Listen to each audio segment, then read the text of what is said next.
Good morning everyone, a very good morning to all of you बच्चों। तो आप लोग एक बार बताइए भाई, आपको ऑडियो वीडियो क्लियर है कि नहीं है? फटाफट बोलिए भाई। Everybody able to see me and hear मी?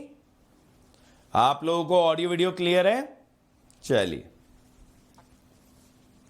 तो अभी एक बच्चा पूछ रहा है कि कल मैंने वीकली टेस्ट दिया था, उसका सॉल्यूशन कहां मिलेगा? बेटा वीकली टेस्ट जहां पे एंड होगा, बाद में आपको रिपोर्ट जनरेट होके मिलती है, अटेम्प्टेड, अनअटेम्प्टेड और इनकरेक्ट। तो वहीं पे अगर आप देखोगे तो क्वेश्चंस आपको दिखेंगे और वहीं पे उनके सॉल्यूशंस भी आपको दिखेंगे। ठीक है, जो रिपोर्ट जनरेट होती है ना टेस्ट की, व्यू रिजल्ट पे जाकर के वहीं पे आपको मिलेगा अटेम्प्टेड, अनअटेम्प्टेड और इनकरेक्ट वाले सेक्शन में। क्वेश्चन बाय क्वेश्चन आप सॉल्यूशन देख सकते हो। इंडक्टर में आर इक्विवेलेंट निकालते हुए आई और वी अपोजिट क्यों लेते हैं? सेम एज आर एंड सी जैसे क्यों नहीं? माने अपोजिट जैसे वैसे ही तो लेते हैं भाई। इंडक्टर हो चाहे कैपेसिटर हो, आर थेवेनिन निकालते हैं ना हम तो आर थेवेनिन निकालते हैं। तो वोल्टेज सोर्स लगाओ या करंट सोर्स लगाओ, आर थेवेनिन का नियम तो एक जैसा ही रहता है।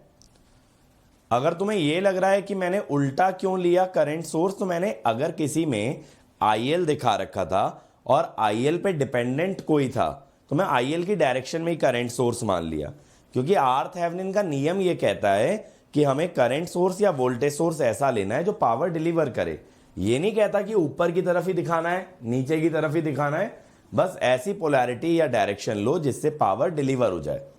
तो वहां पे आईएल जैसे दिखा रखा है मान लो डाउनवर्ड्स, और आईएल पे कोई डिपेंडेंट सोर्स भी है, तो मैं करंट सोर्स डाउनवर्ड ले लिया जिससे आईएल की वैल्यू 1 एम्पियर हो गई।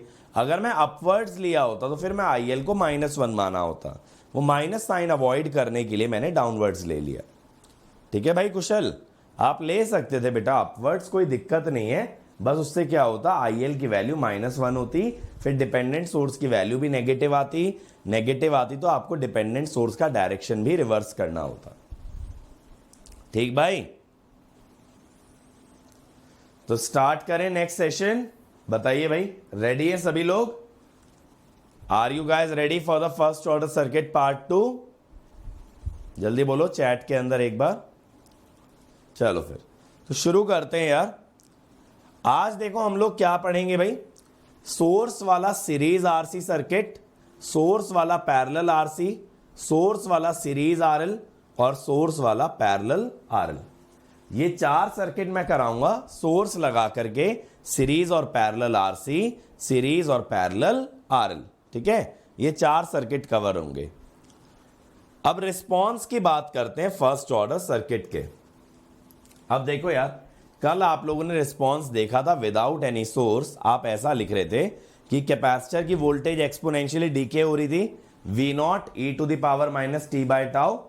इंडक्टर का करंट एक्सपोनेंशियली डीके हो रहा था, I0 e to the power -t/τ। Correct, ऐसे ही था ना, V0 e to the power -t/τ, I0 e to the power -t/τ। ये कैसे आया था बेटा? ये आया था हमारा डिफरेंशियल इक्वेशन को सॉल्व करके, राइट? डिफरेंशियल इक्वेशन को सॉल्व करके हमको ये रिस्पॉन्स मिला था। अब ऐसे ही मेरे बच्चों, अगर आप एक फर्स्ट ऑर्डर सर्किट के अंदर एक डीसी सप्लाई लगाओगे, या फिर आप एक यूनिट स्टेप का सोर्स लगाओगे, या फिर एक DC supply with a switch लगाओगे, तो आप वहां पे भी डिफरेंशियल इक्वेशन के माध्यम से या फिर लैप्लास ट्रांसफॉर्म के माध्यम से रिस्पॉन्स निकाल सकते हो। मैं वो रिस्पॉन्स आपको डायरेक्टली बताऊंगा और वो वैल्यू आपको हमेशा याद रखनी है। आइए, तो हम लोग क्या बोल रहे हैं, when a first order circuit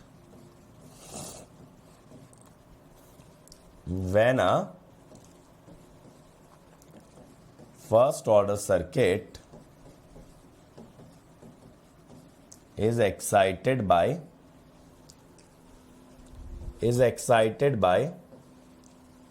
a constant value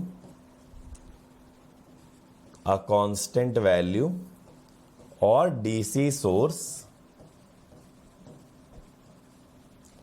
और a unit step source, और a step लिख देता हूं यूनिट स्टेप की जगह, और a step source then the response is called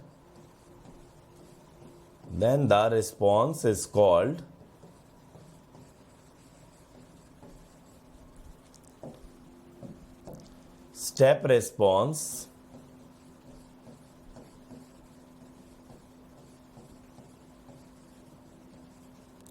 of a first order network. ठीक है, फर्स्ट ऑर्डर नेटवर्क का क्या कहलाता है? ये स्टेप रिस्पॉन्स। स्टेप रिस्पॉन्स का मतलब ये होता है कि जब आप स्टेप के आगे रिस्पॉन्स लगा रहे हो, यानी कि आपने स्टेप इनपुट के अकॉर्डिंगली रिस्पॉन्स देखा, कि जब आपने स्टेप इनपुट लगाया तो जो रिस्पॉन्स आया that will be set to be the step response. और ये कैसे निकाला जाता है देखिएगा, यहां पे होता है एक्स ऑफ टी। एक्स कोई भी वेरिएबल है जिसकी वैल्यू आप निकालना चाह रहे हो। ये आया लैप्लास से है, लेकिन हमें क्वेश्चन में डायरेक्टली ये फॉर्मूला यूज करना है। जैसे कल मैंने आपको वी नॉट ई की power minus T by tau और आई नॉट ई की power minus T by tau याद करने बोला था, आप ये भी चीज याद करोगे।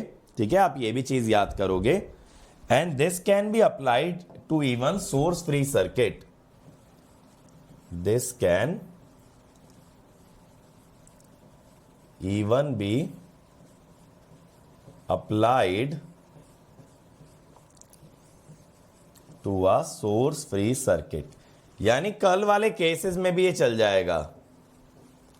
ठीक है, कल जो केसेस आप पढ़ के आ रहे हो उसके अंदर भी दिस कैन बी अप्लाइड। अब यहां पे x क्या होता है भाई? यहां पे x क्या होता है? x can be any voltage और करंट, एनी वोल्टेज और current in the network such as, जैसे एज एन एग्जाम्पल भाई VL IL, VC IC और VR IR। ठीक है, तो इस टाइप से आपका कोई भी वोल्टेज या करंट हो सकता है X की जगह। लेकिन पता है क्या होता है? लेकिन बट फॉर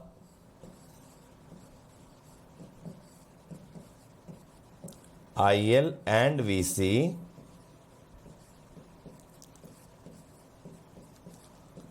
IL 0 प्लस होता है, IL 0 माइनस, और VC 0 प्लस होता है, VC 0 माइनस। अगर और कोई पैरामीटर है IL या VC के अलावा, for other parameter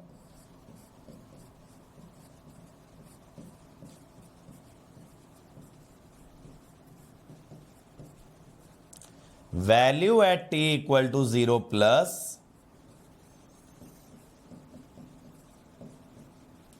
is determined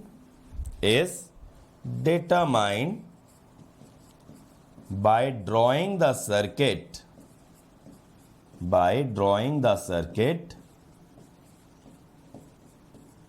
at t equal to 0 plus। मान लो यार आप ना डायरेक्टली कह रहे हो सर ये इक्वेशन में रेजिस्टेंस के वोल्टेज पे लगा देता हूं, सर ये इक्वेशन में डायरेक्टली रेजिस्टेंस के वोल्टेज पे लगा देता हूं बेटा, तो रेजिस्टेंस के वोल्टेज की जो वैल्यू 0 माइनस पे होगी और जो 0 प्लस पे होगी दे कैन बी डिफरेंट, तो वहां 0 माइनस वाली वैल्यू नहीं चलेगी। आप क्या करोगे, 0 माइनस पे पहले IL या VC निकालोगे, फिर 0 प्लस का सर्किट बनाओगे। 0 प्लस के सर्किट को आप कैसे ड्रॉ करते थे बेटा? यहां पे क्या होता था, inductor becomes a current source and capacitor becomes a voltage source. तो आप इनकी 0 माइनस की वैल्यू निकाल के फिर इनको आप करंट सोर्स या वोल्टेज सोर्स बना के जो भी पैरामीटर आप निकालना चाहते हो उसकी 0 प्लस की वैल्यू आप निकाल सकते हो, जो भी पैरामीटर आप चाहते हो। ये बात समझ में आ गई भाई? बताओ मुझे, प्रोसेस क्लियर हुआ? प्रोसेस कुछ भी नहीं है बेटा, कल वाला ही है। पहले 0 माइनस की वैल्यू निकलेगी यूजिंग द स्टेडी स्टेट, और 0 माइनस पे किस किस पैरामीटर की वैल्यू आएगी? IL और VC।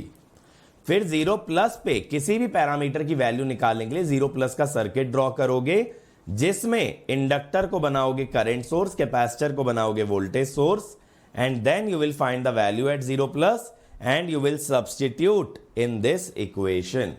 इस इक्वेशन में आप पुट करने वाले हो। बात क्लियर? चलिए, तो 1 बाय 1 चलते हैं यार सर्किट्स की तरफ। हमने जनरल मेथड तो समझ लिया, पहले हम लोग आ रहे हैं सीरीज RC सर्किट पे। सीरीज RC सर्किट पे तो अब मैं यहां पे क्या कहता हूं, assume capacitor is initially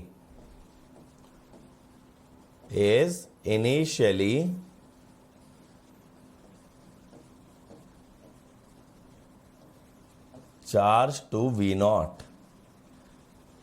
initially capacitor charge है बेटा V0 तक, V0 तक इसकी वोल्टेज चार्ज है। अब हम क्या बोलते हैं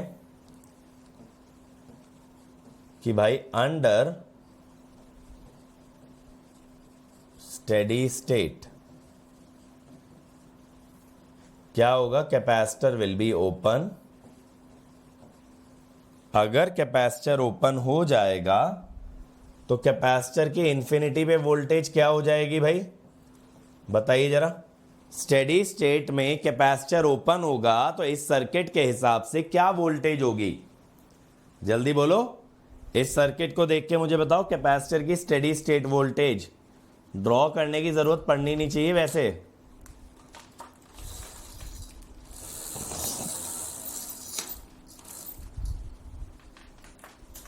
क्या होगी? VS। बहुत बढ़िया। सप्लाई, पूरी सप्लाई वोल्टेज कैपेसिटर के अक्रॉस आ जाएगी। अब यहां पे आप लोग टाइम कांस्टेंट भी जानते हो भाई।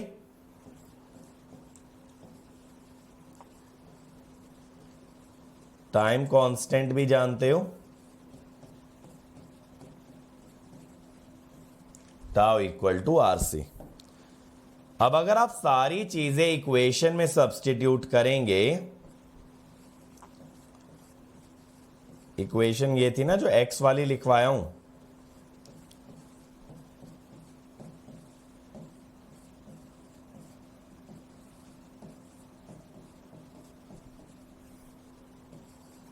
तो इन्फिनिटी वाली वैल्यू VS, 0 वाली वैल्यू V0,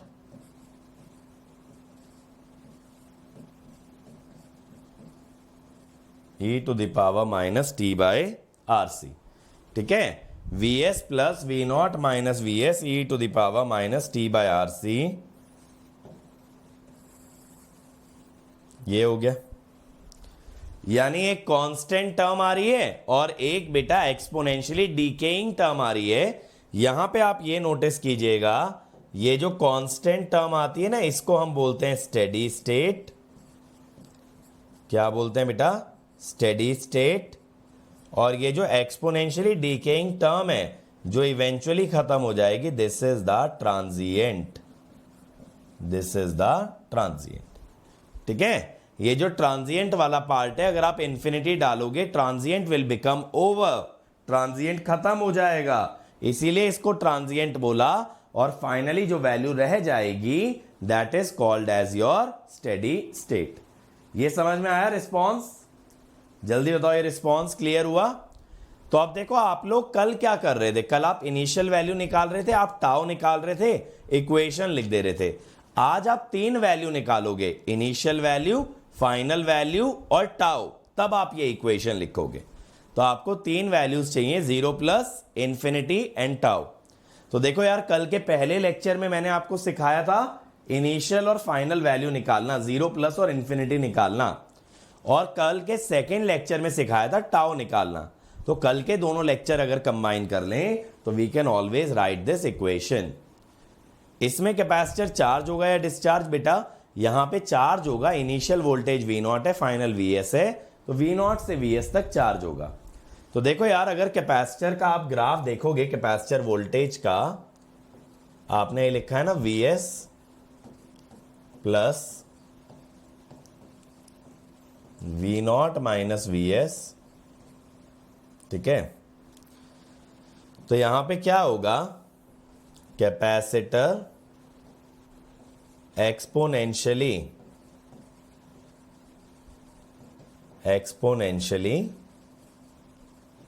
चार्जेस फ्रॉम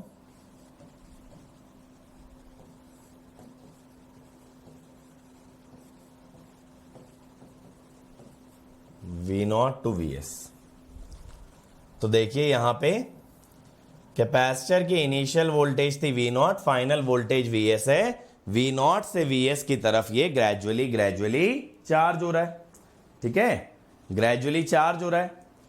अब मान लो अगर कैपेसिटर इनिशियली अनचार्ज्ड होता, अगर मेरा कैपेसिटर मेरे बच्चों इनिशियली अनचार्ज्ड होता, तो उसकी चार्जिंग वी नॉट की जगह कहां से शुरू होती, उसकी चार्जिंग स्टार्ट होती फिर 0 से, ठीक है। If capacitor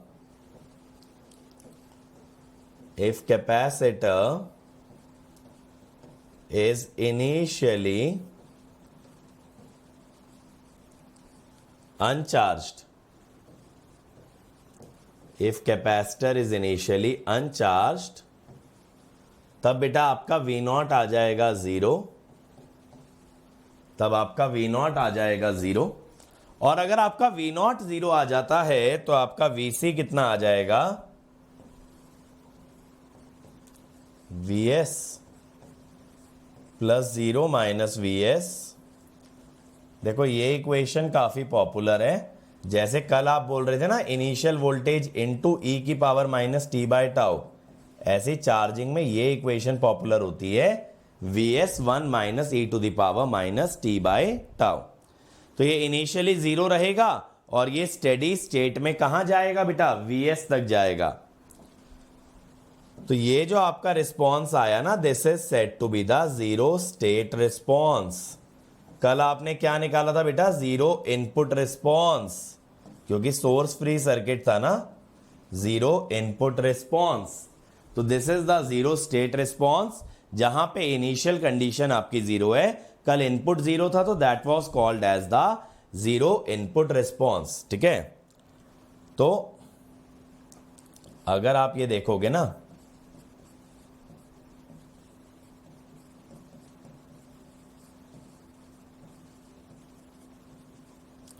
with initial condition VC ये आया था, समझिएगा। तो यहां पे आप क्या कीजिए ना, Vs की टर्म्स एक साथ लीजिए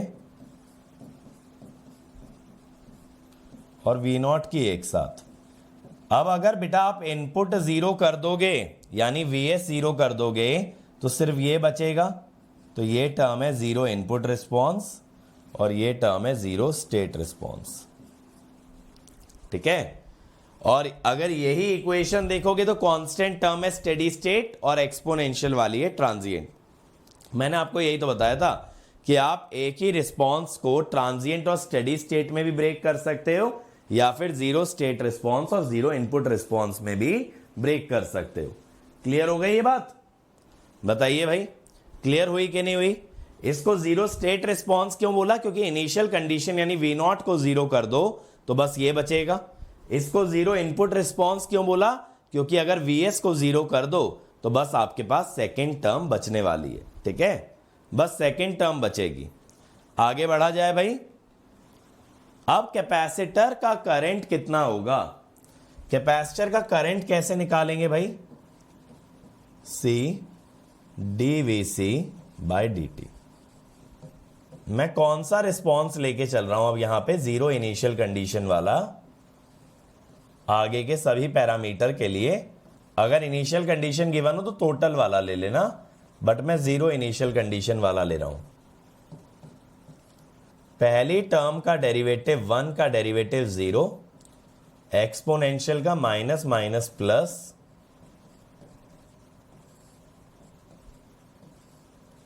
अब टाउ क्या होगा? टाउ होगा RC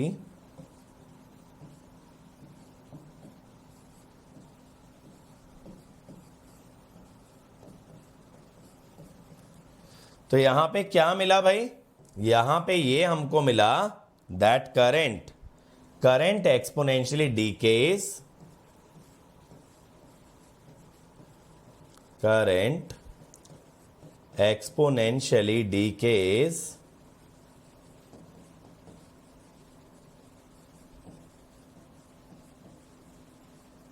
from Vs by R to 0, from Vs by R to 0। ठीक है, अब Vs by R आपने यहां पे दिखाया भाई, that this is Vs by R, और स्टेडी स्टेट में कैपेसिटर ओपन हो जाता है, इसीलिए करंट विल बी 0। तो ये जो करंट डीके होके बेटा 0 जा रहा है, that is because under steady state capacitor is open, under steady state my capacitor is open. बात समझ में आ रही है इतनी? 0 क्यों जा रहा है? अब बात आती है करंट थ्रू द रजिस्टर। अगर आप दिमाग लगाओगे बेटा, ये सीरीज आरसी सर्किट है, तो रजिस्टर और कैपेसिटर का करंट क्या होगा? सेम होगा। तो मैं बोलता हूं due to series circuit, due to series circuit IR equal to IC which is Vs by R e to the power minus t by tau। दोनों में सेम ही करंट आपका जाएगा। तो initially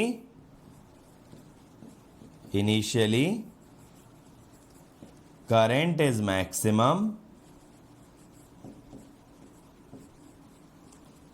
but gradually decays to 0।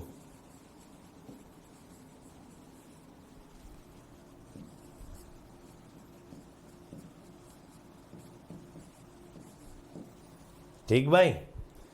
अब power in the capacitor, power in the capacitor. अब capacitor की power आप कैसे निकालते हैं? किसी की भी इंस्टेंटेनियस पावर निकालने का रास्ता है VC IC, V इंटू आई करोगे ना,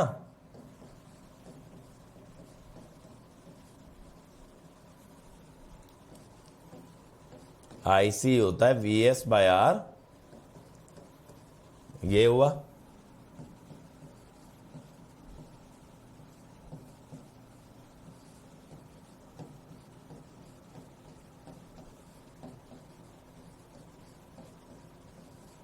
ये बन गया भाई। तो यहां पे एक टर्म आ गई e की power minus T by tau, एक हो गई e की power minus 2t bye tau. अब आप ये देखिएगा बेटा, at t equal to 0, at t equal to 0 दोनों एक्सपोनेंशियल 1 बन जाएंगे ना, 1 minus 1 is 0। At t tending to infinity again बेटा दोनों 0 हो जाएंगे, तो भी 0। तो पावर 0 से ही स्टार्ट होके बेटा 0 को ही जाएगी, पहले इंक्रीज करेगी फिर डिक्रीज करेगी। पहले पावर इंक्रीज करेगी 0 से और फिर आपका डिक्रीज करेगी। तो ऐसा पावर का कर्व बन जाएगा। Power first increases from 0, increases from 0 and then gradually decays to 0। पहले 0 से बढ़ती है और फिर ग्रेजुअली 0 को ही वापस चली जाती है। अब अगर एनर्जी की बात की जाए कैपेसिटर के अंदर, 1/2 CVC स्क्वायर, तो 1/2 ये तो आपको पता है ना इंस्टेंटेनियस एनर्जी होती है। तो जिस किसी टाइम पे बेटा, जिस किसी टाइम पे आप एनर्जी निकालेंगे, सीधा वो टाइम का वोल्टेज आप यहां पे पुट कर देंगे and you will get the energy you will get the energy at the required time. ये हुआ, ठीक है। तो एनर्जी का ग्राफ कैसा बनता है बेटा, इनिशियली वोल्टेज जीरो होती है तो एनर्जी भी जीरो होती है। Vc जीरो क्या होता है, जीरो, तो एनर्जी भी जीरो। और जब Vc इंफिनिटी Vs बन जाता है तो एनर्जी हो जाती है हाफ सी Vs स्क्वायर। तो जैसे जैसे कैपेसिटर की वोल्टेज चढ़ेगी वैसे ही कैपेसिटर की एनर्जी भी बढ़ती है, ठीक है, वैसे ही कैपेसिटर की एनर्जी भी बढ़ती है। अब power and energy dissipated in the register. अब रजिस्टर की पावर कैसे निकालें भाई, रेजिस्टेंस की पावर हम लोग क्या करेंगे, आई स्क्वायर आर। अब आई तो अभी अभी निकाल के आ रहे हैं ना हम लोग, Vs बाय आर,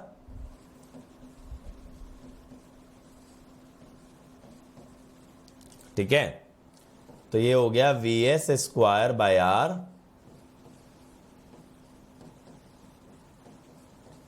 या फिर इसको ऐसे लिख दो Vs स्क्वायर बाय आर। मैंने आपको कल के लेक्चर में भी यही चीज बताई थी ना कि टाइम कांस्टेंट आधा हो जाता है ना, यही तो चीज हमने देखी थी।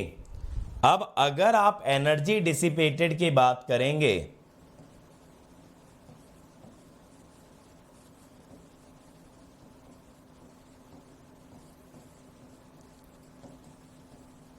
That is integration P/r/dt।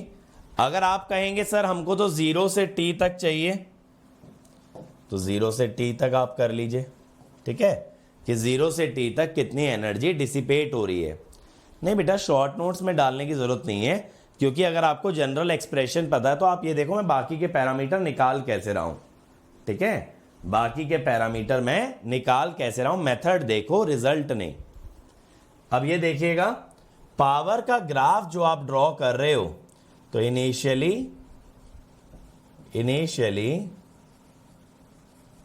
Power is maximum and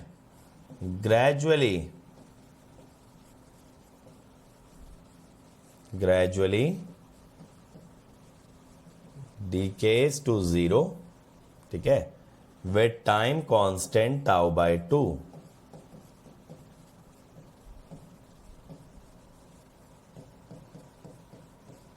ठीक है भाई। अगर आप ये कहते हो कि सर हमको जो है टोटल एनर्जी डिसिपेटेड चाहिए 0 से लेके इंफिनिटी तक, हमको सर जो है ना टोटल एनर्जी डिसिपेटेड चाहिए 0 से लेके इंफिनिटी तक, तो आप ये इंटीग्रेशन करेंगे,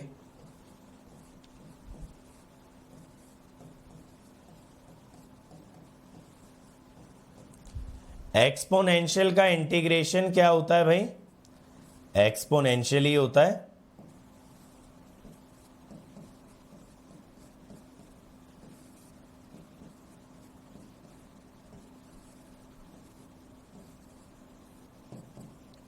ये टाउ क्या हो जाएगा, 1/r, टाउ हो जाएगा RC, तो ये वैल्यू आ जाएगी half CV/s square.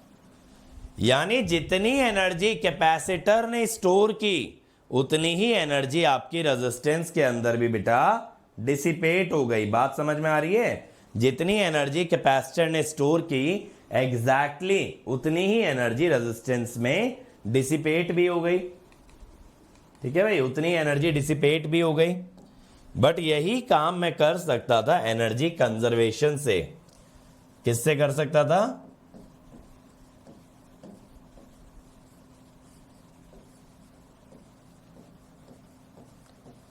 Energy conservation से।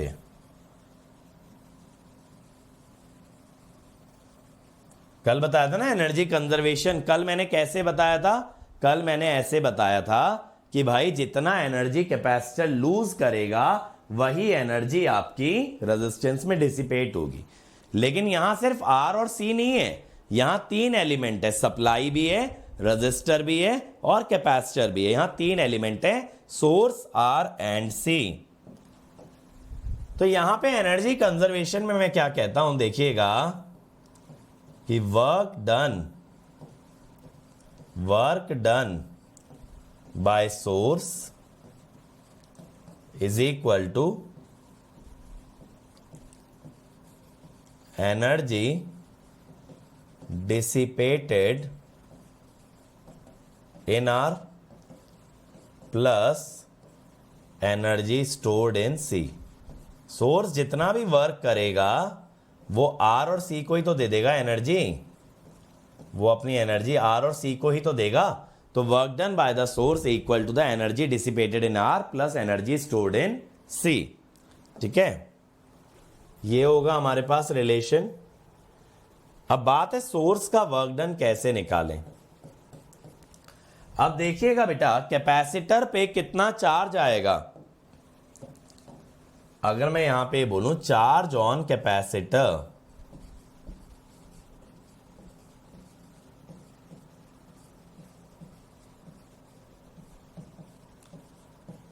Is equal to CVC।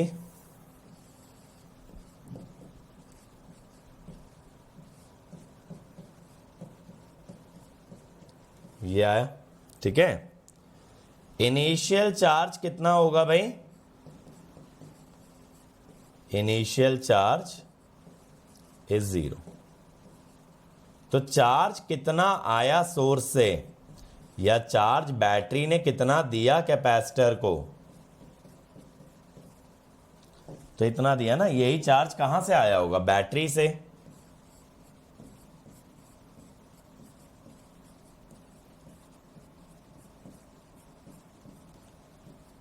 Charge supplied by battery, ठीक है, charge supplied by the battery. अब अगर बैटरी ने इतना चार्ज दिया आपको, तो इसने वर्क डन कितना किया। वर्क डन जो होता है ना बेटा बैटरी का, वो हमेशा चार्ज इनटू पोटेंशियल डिफरेंस होता है। क्या होता है, चार्ज इनटू पोटेंशियल डिफरेंस। तो डेल्टा क्यू इनटू वीएस।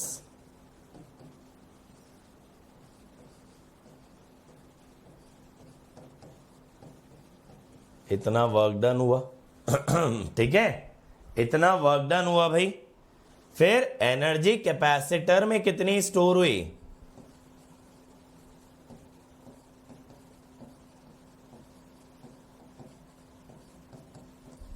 आप कहेंगे T टाइम की एनर्जी माइनस 0 टाइम की एनर्जी।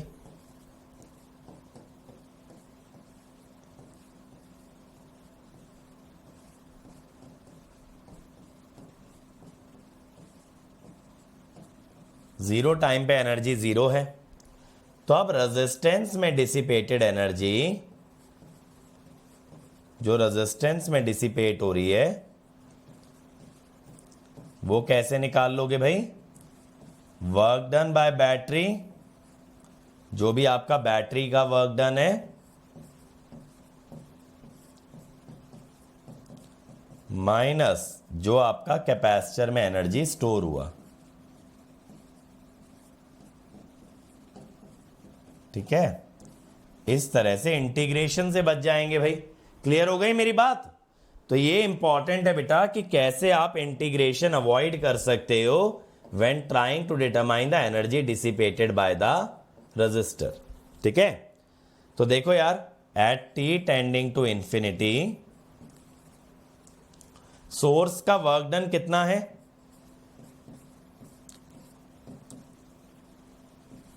CVS square.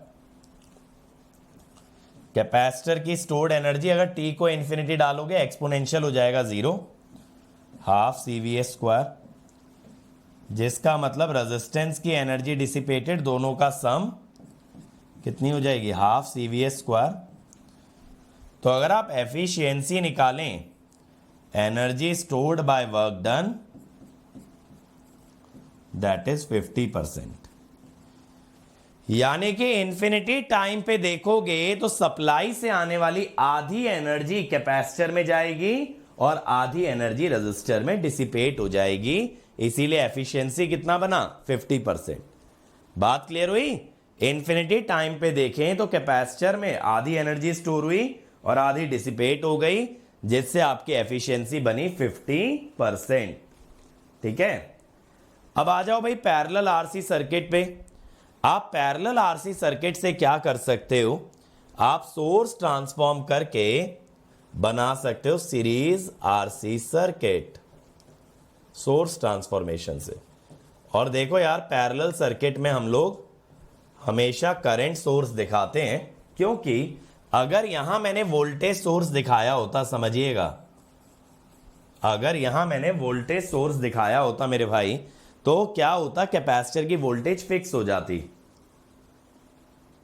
मैक्सिमम थोड़ी ना हुई एफिशिएंसी भाई, मैक्सिमम थोड़ी हुई, 50% तो काफी कम ही है ना विश्वास, कि आधी एनर्जी वेस्ट हो गई। It is not a good condition.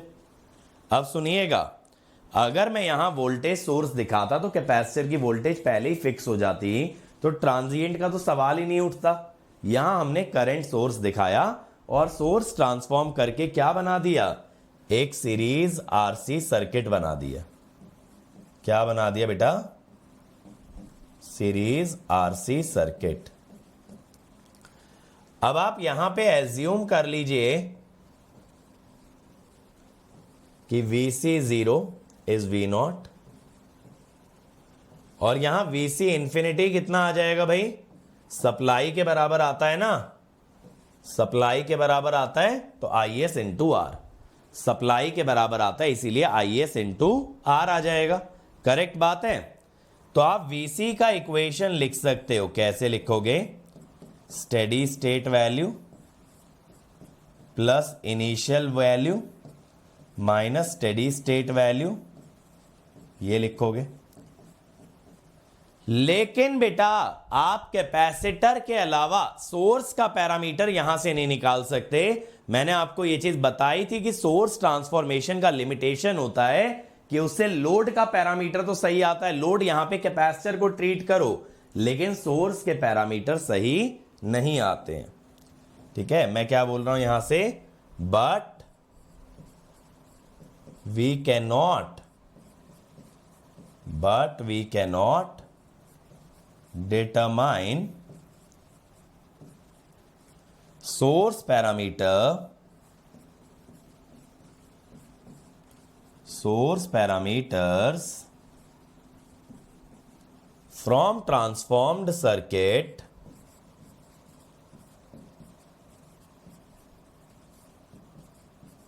ठीक है, ये मैंने आपको बताया था ना, लिमिटेशन ऑफ सोर्स ट्रांसफॉर्मेशन, कि जिसका पैरामीटर निकालना हो कभी भी उसको ट्रांसफॉर्म ना करें।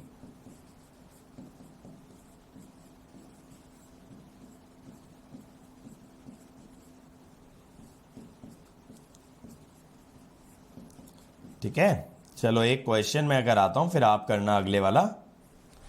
एक क्वेश्चन मैं कराता हूं इस पे। हाँ जी, बेटा VS इंटू IC करोगे तो सोर्स की एनर्जी थोड़ी शेखर हो, तो सोर्स की पावर हुई ना, V into I। The switch in the figure has been in position A for a long time, at t equal to 0 switch moves to B, determine VT for t greater than 0 and its value at 1 second and 4 second. अब देखिए start कैसे करते हैं, कि t equal to 0 minus की बात करोगे, पहले स्विच A पे था, 0 माइनस पे ऑब्वियसली आपका सर्किट स्टेडी स्टेट में आ गया होगा and capacitor will be open. तो 0 माइनस पे बेटा पहले आप सर्किट ड्रॉ कर लीजिए, यहां से ना कैपेसिटर की वोल्टेज मिल जाती है 0 माइनस वाली।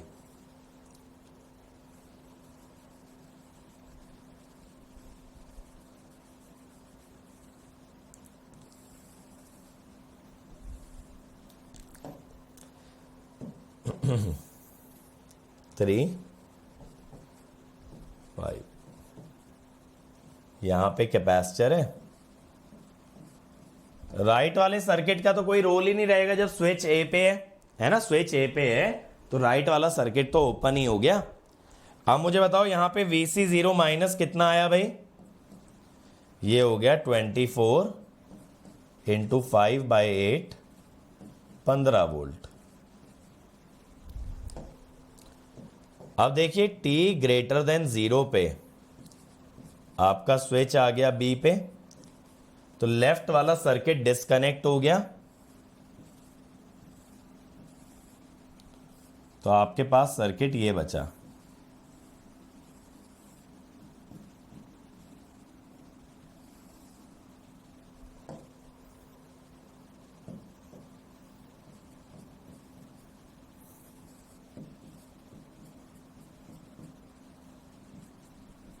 ये आया। अब बेटा यहां से आप इंफिनिटी वाली वैल्यू बता सकते हो। कैपेसिटर ओपन, तो VC इंफिनिटी आ गया 30।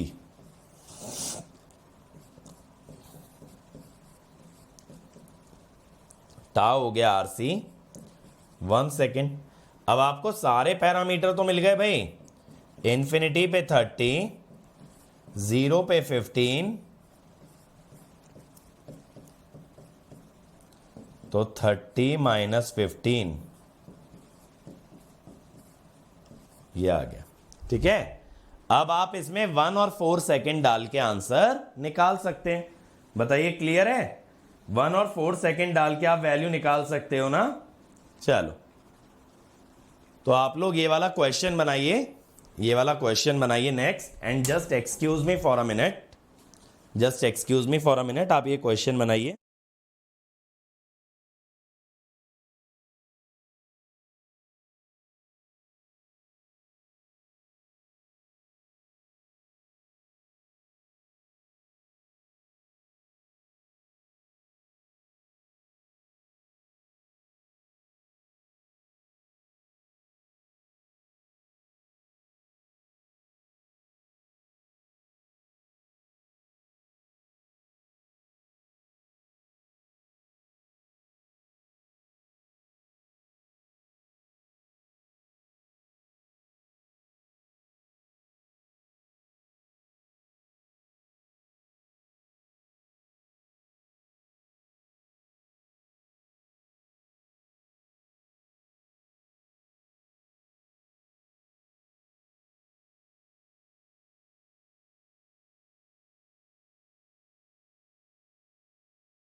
हाँ भाई आया इसका आंसर, देखें।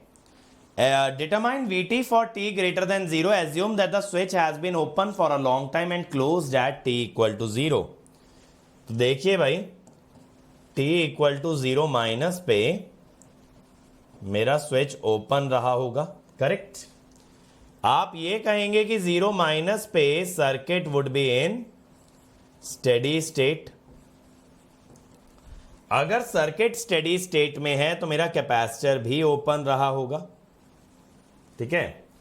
अब यार 0 माइनस पे स्विच ओपन था, आप लोग मुझे बताइए Vc 0 माइनस आपका 10 आ रहा है, बोलिए भाई। ये पूरा 10 वोल्ट कैपेसिटर पे आ रहा है, ये सबको क्लियर है, सर्किट बनाने की जरूरत तो नहीं है। ये स्विच आपका ओपन है तो कैपेसिटर पे पूरा 10 वोल्ट आ गया। अब t ग्रेटर देन 0 पे बेटा स्विच क्लोज्ड हो गया। t ग्रेटर देन 0 पे मेरे बच्चे स्विच क्लोज हो गया आपका। तो अब की बार ना दोनों सोर्सेस सर्किट में आ गए, 10 भी और ये -5 भी।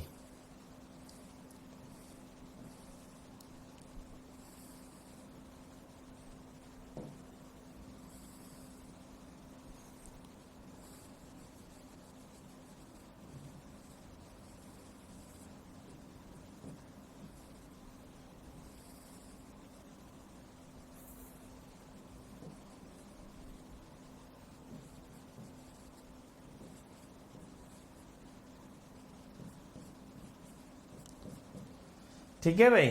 अब यहां पे हमें दो चीजें निकालनी होंगी बेटा 0 से आगे वाले सर्किट के लिए, एक तो स्टेडी स्टेट वोल्टेज और एक टाइम कांस्टेंट। तो आप बोलोगे अंडर स्टेडी स्टेट,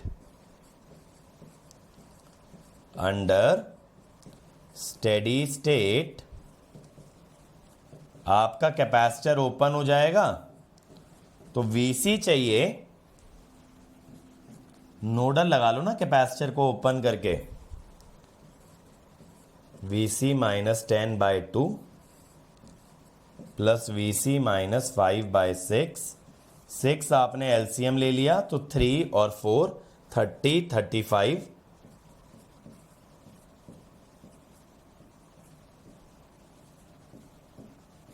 $8.75 यही आ रहा है, बताओ।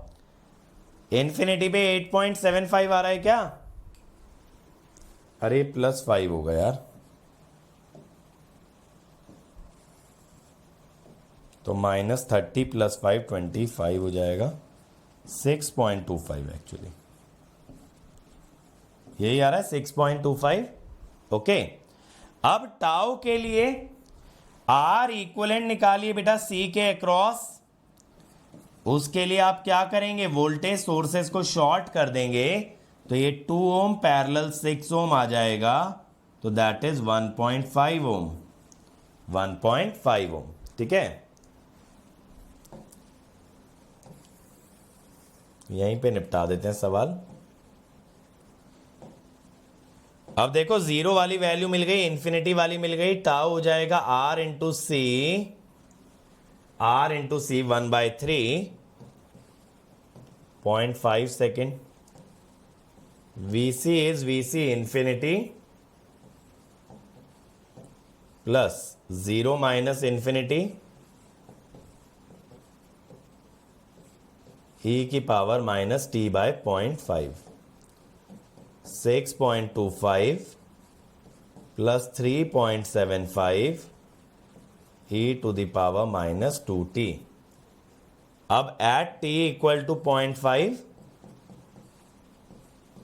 VC कितना आएगा भाई?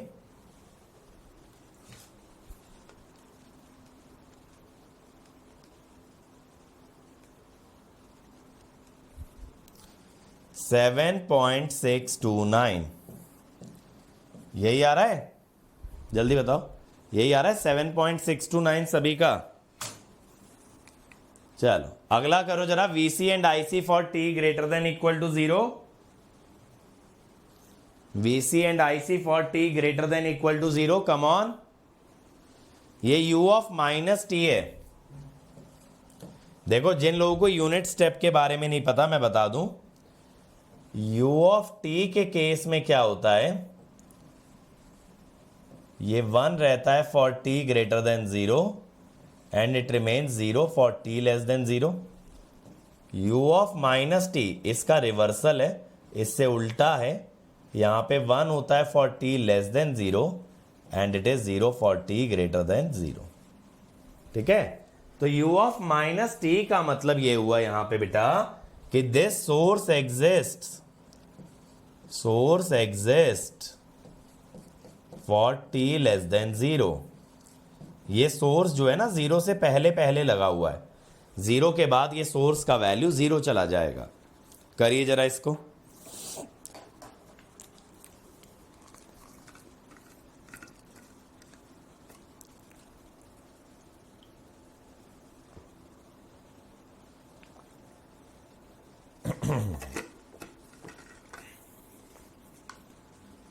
वैसे अभी ये बताओ, मोस्टली कल ऐप का अपडेट आया है, आप लोगों ने ऐप को अपडेट किया है?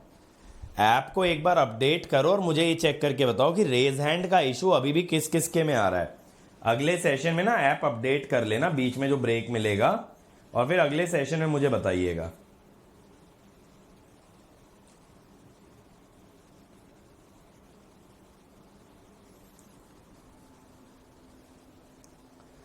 क्या आ रहा है? 10e⁻ t/2। IC भी निकाल लो। आ गया सभी लोगों का? चलो देखें। तो अब देखिए बेटा, पहले मैं बात करता हूं at t equal to 0 minus पे मेरे पास सोर्स कितना है? सोर्स है 20 वोल्ट। 0 माइनस पे मेरा सर्किट स्टेडी स्टेट में चला जाएगा and my capacitor will be open. तो अब अगर आप VC की बात करेंगे, कैपेसिटर ओपन हो जाने से IC विल बी 0। तो VC जो आएगा ना बेटा, वो 2 ओम वाला ही वोल्टेज आ जाएगा। क्यों सर? क्योंकि अगर ये करंट 0 हो गया तो 1 ओम का वोल्टेज भी 0 हो जाएगा, 1 ओम का वोल्टेज भी 0 हो जाएगा। तो 2 ओम के अक्रॉस आ जाएगा, which is 20 into 2/4, that is 10 volt. समझे? अगर बीच के इस रेजिस्टेंस का वोल्टेज 0 है तो यहां पे जो 2 ओम है उसी का वोल्टेज कैपेसिटर पे आ जाएगा। पहले आ रहा था, अपडेट के बाद नहीं आ रहा। रेज हैंड का इशू आ रहा है, मैंने किया फिर भी रेज हैंड नहीं आ रहा है। ठीक है चलो, अब क्या करेंगे भाई? अब आपका t ग्रेटर देन 0 पे सोर्स हो गया 0। तो ये कैसा सर्किट हो गया बेटा? Source free circuit. कल वाला सर्किट हो गया ना, source free circuit. Source free circuit के हिसाब से आप ये कह सकते हो कि कैपेसिटर ग्रेजुअली डिस्चार्ज हो जाएगा and VC infinity will be 0। क्या कह सकते हो कि VC इंफिनिटी विल बी 0। अब R इक्वलेंट कितना आएगा C के अक्रॉस? C के अक्रॉस R इक्वलेंट कितना आएगा? सोर्स 0 होने का मतलब है शॉर्ट सर्किट होना, 2 पैरेलल 2 प्लस 1 दैट इज 2 ओम, जिससे कि टाउ कितना हो जाएगा? R equivalent into C 2 second. अब आप VC का इक्वेशन लिखोगे, इंफिनिटी प्लस 0 माइनस इंफिनिटी, तो ये आ गया 10e⁻ वरना आप कल की तरह डायरेक्टली भी लिख सकते थे भाई कि V0 e⁻t/τ। Capacitor current C dVC/dt, C है 1।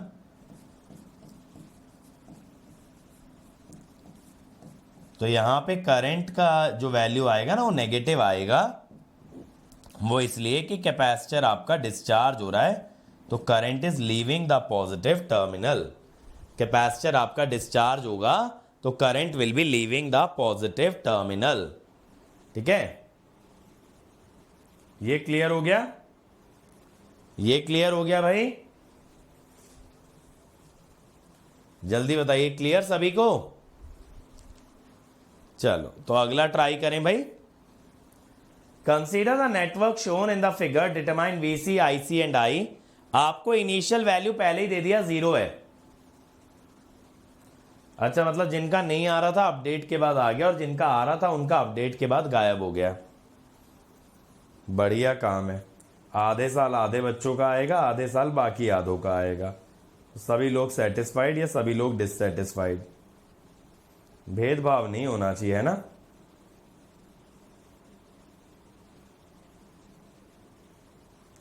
चलो भाई, काफी क्वेश्चन कराने, थोड़ा क्वेश्चन में स्पीड निकालो।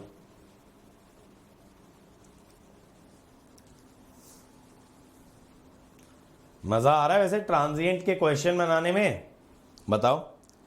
आज के लेक्चर के बाद ना तुम फर्स्ट ऑर्डर सर्किट का पीवाईक्यू भी निपटा सकते हो। बस सेकंड ऑर्डर में मत उलझ जाना, जहां आर एल सी तीनों दिया हो। आर इक्वलेंट बेटा, ये सप्लाई शॉर्ट हो जाएगी, क्योंकि ये वोल्टेज सोर्स 0 होने का मतलब सप्लाई शॉर्ट। सप्लाई शॉर्ट तो ये दोनों पैरेलल, फिर ये सीरीज। ठीक है।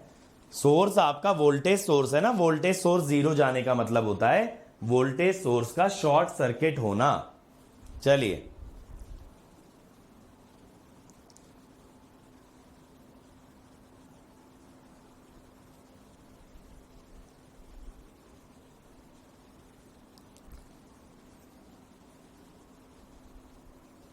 डन। देखो भाई, हम क्या कहेंगे कि at t tending to infinity capacitor open, जिसका मतलब आईसी 0, जिसका मतलब ये हुआ भाई कि वीसी इंफिनिटी किसका वोल्टेज हो जाएगा? 2 ओम वाले का। समझ गए ना, आईसी 0 होने के कारण इसके अक्रॉस तो 0 वोल्ट आएगा। अब ये कितना हो जाएगा? 2 ओम वाले का वोल्टेज डिवीजन से निकाल लो, क्योंकि आगे तो कोई करंट जा नहीं रहा। ये आ गया 2 वोल्ट। मैं ये बोल रहा हूं कि ये दोनों के दोनों ना सीरीज में आ जाएंगे व्हेन आईसी इज 0। ठीक है। जब आपका कैपेसिटर करंट 0 होगा तो ये दोनों रजिस्टर सीरीज में होंगे, इसीलिए हमने वोल्टेज डिवीजन लगा दिया, हमें 2 वोल्ट मिल गया। अब टाउ की बात करेंगे।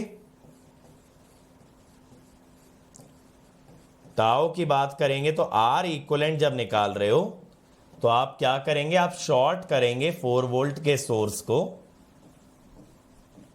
Short the 4 volt source. अगर 4 वोल्ट के शॉर्ट सोर्स को शॉर्ट करोगे, जैसा पिछले वाले में आ रहा था वैसे ही आ जाएगा। 2 पैरेलल 2 प्लस 2 3 ओम। तो tau will be R equivalent into C 6 second. अब यहां से वीसी लिख दीजिए, VC infinity plus 0 minus infinity 2, ये आ गया। ठीक है। 2 into 1 minus e to the power minus T by 6। फिर अगर आईसी चाहिए, C DVC by D T 2 into D by D T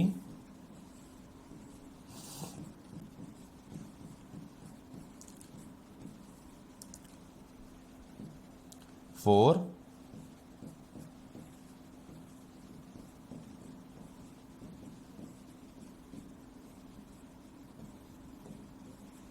ये हुआ।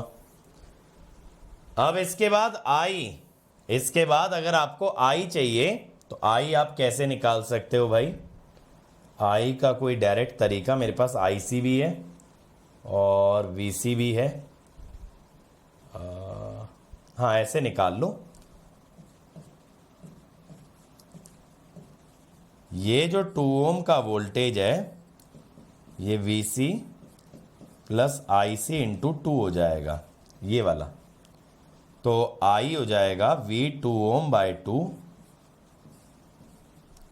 VC by 2 plus IC. VC by 2 हो गया और आईसी हो गया।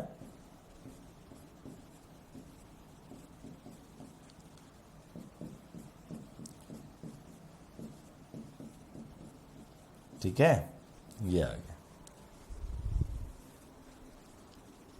1 माइनस 1/3। ठीक है, तो आपका आई कितना आ रहा है भाई, वीसी सही है, आईसी सही लिखा है, मनीष भाई आई भी सही लिखा है, मनीष का एकदम सही आया है। चलो अगला करो भाई। The switch in the circuit shown below is move from 1 to 2 at t equal to 0 for VC and VR at t greater than 0, which of the following is correct. MSQ question आ गया, चलिए बनाइए इसको, चलिए भाई इसको बनाइए।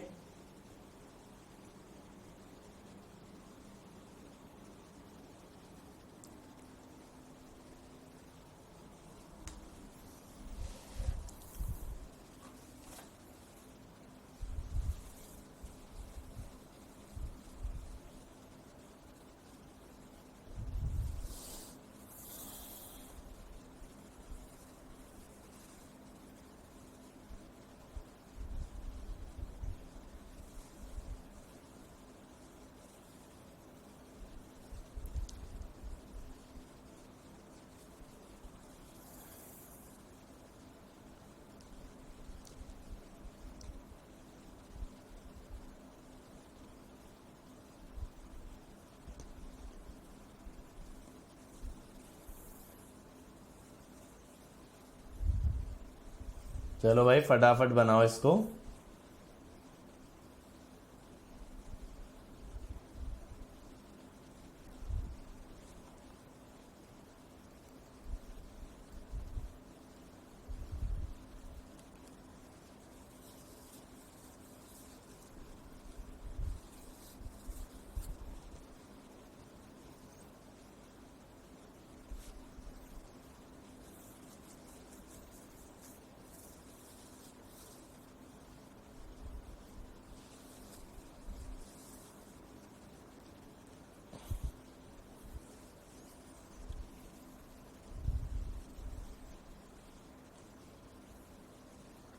ये एमएसक्यू है भाई, मोहम्मद एमएसक्यू है बेटा, वीसी और वीआर दोनों चाहिए।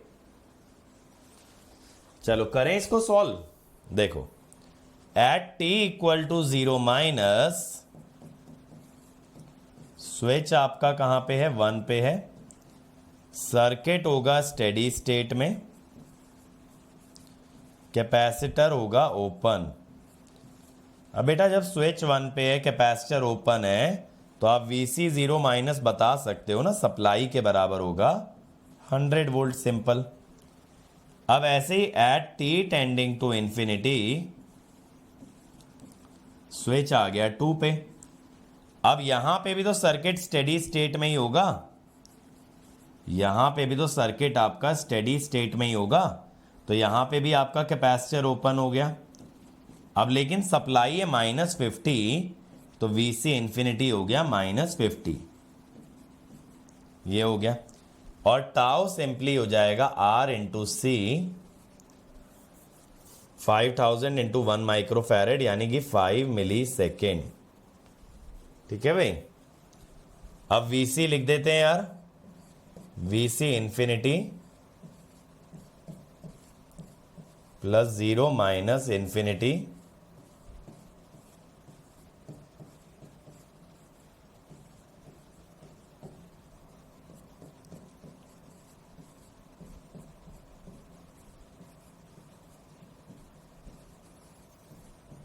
ये हो गया।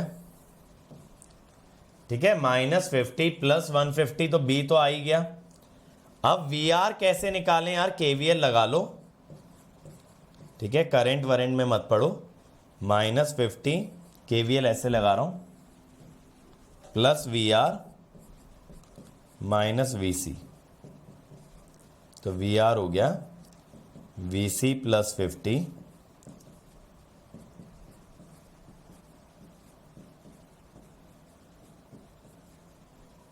सी आ गया।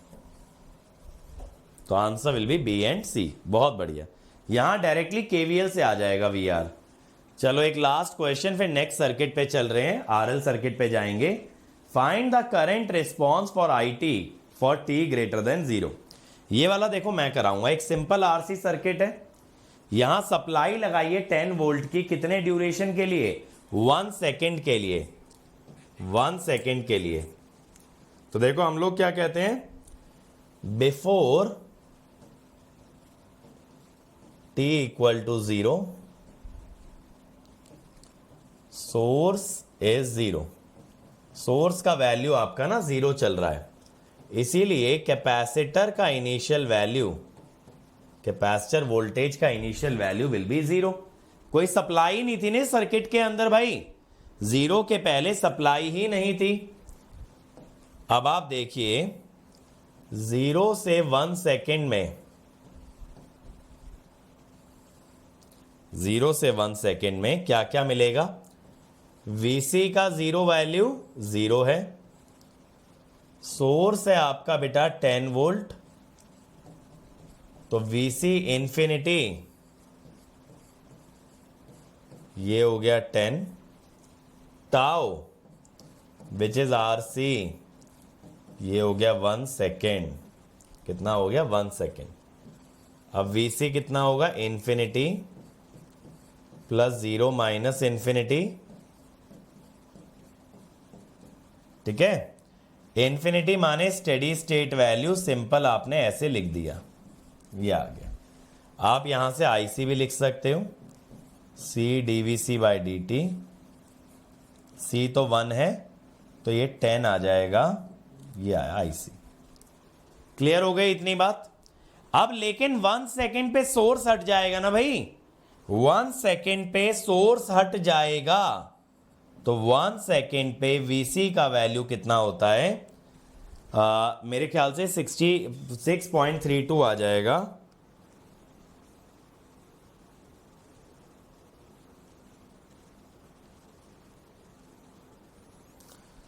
$6.321। अब बेटा जब 1 सेकेंड के आगे आप जाएंगे, जब आप 1 सेकेंड के आगे जाएंगे, t ग्रेटर देन 1 सेकेंड, अब आपका सोर्स है 0, यानी ये क्या हो गया? सोर्स फ्री सर्किट हो गया। अब इसके लिए इनिशियल वोल्टेज क्या हो गई? इसके लिए इनिशियल ये हो गई, टाउ अभी भी 1 सेकेंड है। अब की बार आप Vc क्या लिखोगे?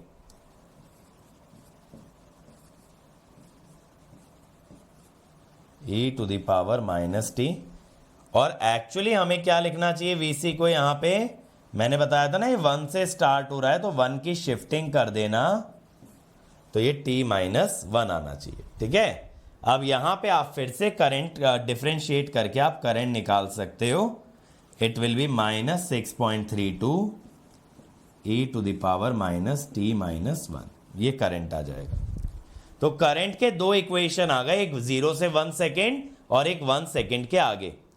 अगर देखो मैं आपको Vc का ग्राफ दिखाऊं ना, Vc 0 से शुरू हुआ, ऐसे 10 तक चार्ज होना चाहता था। देखिए Vc क्या चाहता था ना, Vc चाहता था 10 तक चार्ज होना। देखिएगा बच्चों, कैपेसिटर ऐसे चार्ज होना चाहता था, लेकिन जब ये 1 सेकेंड तक चार्ज हुआ, उसके बाद आपने इसका ना सोर्स हटा दिया। 1 सेकेंड तक चार्ज हुआ था, सोर्स हटा दिया, तो ये यहां से डिस्चार्ज होने लग गया। समझे?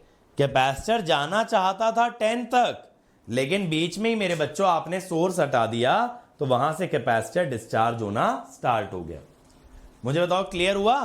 तो ऐसे क्वेश्चंस के अंदर पहले जब आपने सोर्स लिया है ना 10 वोल्ट, तो आप भूल जाओ 1 सेकेंड तक चलेगा, आप तो सिर्फ 10 वोल्ट सोर्स से सॉल्व कर दो। जहां पे इंटरवल खत्म होता है वहां पे वैल्यू निकाल लो, वो अगले इंटरवल का इनिशियल कंडीशन बनेगा। ठीक भाई? जब 10 वोल्ट सोर्स लगाया तो मैंने ये नहीं देखा 1 सेकेंड पे हट जाएगा, मैंने सिंपल 10 वोल्ट से सॉल्व किया, फिर जो 1 सेकेंड का वैल्यू आया that becomes the initial value for the next interval. ठीक है, चलें फिर आगे। चलिए तो अगले सर्किट पे चलते हैं बिना कोई डिले किए, that is the series RL circuit. तो मैं यहां पे क्या कहता हूं, सीरीज आरएल सर्किट में एज्यूम इंडक्टर is initially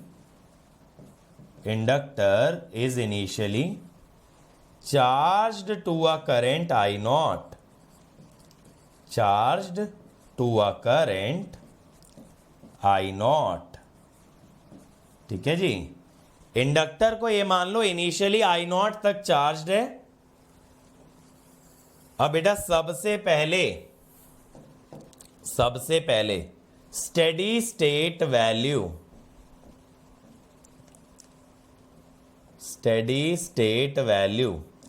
अब स्टेडी स्टेट के अंदर आप क्या करते हैं बेटा, इंडक्टर को आप शॉर्ट कर देते हैं। इंडक्टर को मेरे बच्चों जब आप शॉर्ट कर देते हैं तो IL का इंफिनिटी टाइम पे वैल्यू कितना आएगा, IL का, it will come out to be VS by R। कितना आएगा बच्चों, VS बाय R आएगा। अगर ये VS बाय R आया, अब टाउ की बात कर लो, टाइम कांस्टेंट टाउ, ये समझ गए ना, इंडक्टर शॉर्ट हो गया तो सप्लाई और रेजिस्टेंस ही तो रह गया। टाइम कांस्टेंट टाउ होता है L बाय R। अब मैं कहूंगा अगर आपको यहां IL का इक्वेशन लिखना है तो कैसे लिखना होगा, IL infinity plus IL 0 plus minus IL infinity e to the power minus t by tau, this is VS by R plus I naught minus VS by R e to the power minus t by tau.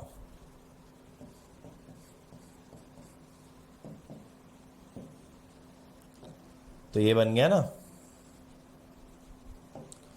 ये बन गया भाई, ये बात clear है। तो ये आपके पास करंट का इक्वेशन आ गया such that initial value is I not and the steady state value is VS by R। अब अगर देखो आप इसको प्लॉट करते हो मेरे बच्चों, तो I ऑफ t हुआ, जैसा मैंने बताया, steady state value is VS by R, initial value is I naught. तो यहां पे क्या हो रहा है, यहां पे इंडक्टर आपका एक्सपोनेंशियली चार्ज हो रहा है बच्चों, कहां तक, 0 से लेके I नॉट से लेके VS बाय R तक। ठीक है, inductor exponentially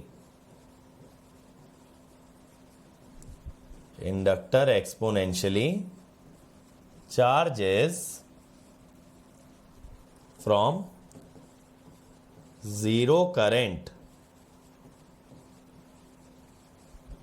to VS by I naught current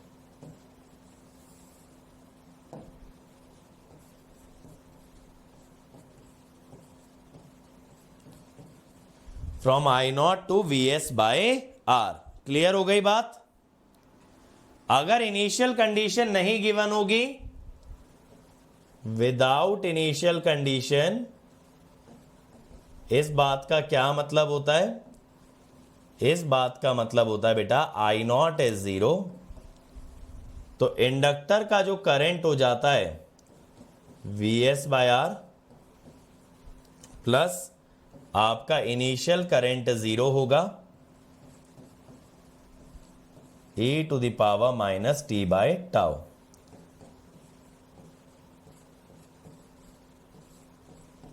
ये हो जाएगा।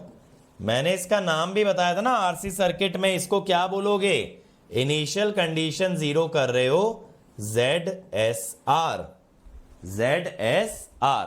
ठीक है, और ये जो विद इनिशियल कंडीशन था, अगर आप लिखते हो कि विद इनिशियल कंडीशन, अच्छा मैं यहां पे ये भी लिख देता हूं ना, देखो ये वाली टर्म क्या है, ये कांस्टेंट टर्म है आपकी स्टेडी स्टेट, और ये जो टर्म आपकी एक्सपोनेंशियली डीके हो रही है, दिस इज ट्रांजिएंट। ट्रांजिएंट वही टर्म होती है जो इवेंचुअली 0 हो जाए, घटते घटते जो जीरो हो जाए दैट इज द ट्रांजिएंट। ठीक है, तो विद इनिशियल कंडीशन हम आई ऑफ टी लिखते हैं V S by R plus I not minus V S by R e to the power minus T by tau. तो यहां पे हम लिख देंगे आई नॉट, ये इनिशियल कंडीशन के कारण हुआ और ये मेरे बच्चों सोर्स के कारण हुआ। तो अगर सोर्स जीरो कर दोगे तो सिर्फ इनिशियल कंडीशन वाला बनेगा, तो that is the zero input response, और इनिशियल कंडीशन जीरो कर दोगे तो सिर्फ सोर्स वाला बचेगा, that is the zero state response. तो यहां पे आप ग्राफ में देख सकते हो जीरो स्टेट रिस्पॉन्स है, जीरो से स्टार्ट होके एक्सपोनेंशियली वीएस बाय आर तक जा रहा है। ठीक है, ये बात क्लियर हुई भाई? जल्दी बताओ, transient steady state, zero input zero state response, clear है? फटाफट बोलो भाई, ये सारी चीजें क्लियर हो रही हैं? ट्रांजिएंट स्टेडी स्टेट, फिर जीरो इनपुट और zero state response. Steady state constant term होती है, ट्रांजिएंट एक्सपोनेंशियल होती है। जीरो इनपुट कौन सी होती है? इनिशियल कंडीशन वाली, और जीरो स्टेट कौन सी होती है? सप्लाई वाली। तो दोनों क्लासिफिकेशन अलग अलग हैं। अब वोल्टेज अक्रॉस द इंडक्टर की अगर बात की जाए, V equal to L D I L by D T. ठीक है, अब यहां पे ना विदाउट इनिशियल कंडीशन वाला लीजिए।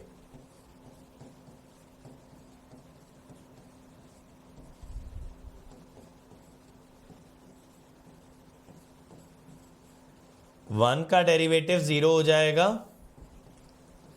ताऊ होता है बेटा एल बाय आर, तो एल और आर दोनों कट जाएंगे, तो ये बचेगा। ठीक है, यानी इंडक्टर की वोल्टेज एक्सपोनेंशियली डीके कर रही है from V S to zero. Inductor voltage exponentially decays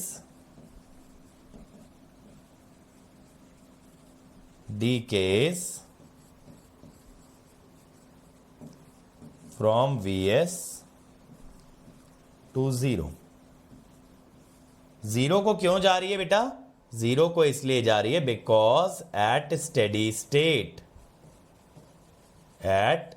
state आपका इंडक्टर शॉर्ट हो जाएगा। ठीक है, स्टेडी स्टेट पे इंडक्टर शॉर्ट हो जाएगा, इसीलिए स्टेडी स्टेट में वोल्टेज जीरो जा रही है। और इनिशियली इंडक्टर ओपन है, इसीलिए वोल्टेज उसकी आ रही है बेटा Vs। हमने I0 जीरो माना है ना, इसीलिए इनिशियली इंडक्टर ओपन है, तो उसकी वोल्टेज Vs आ रही है। स्टेडी स्टेट में इंडक्टर शॉर्ट हो जाएगा तो वोल्टेज जीरो आ जाएगी। ठीक है, क्लियर? पावर और एनर्जी की बात करेंगे इंडक्टर के। अगर देखो इंडक्टर का पावर लेंगे हम, अगर इंडक्टर का पावर हम लेते हैं,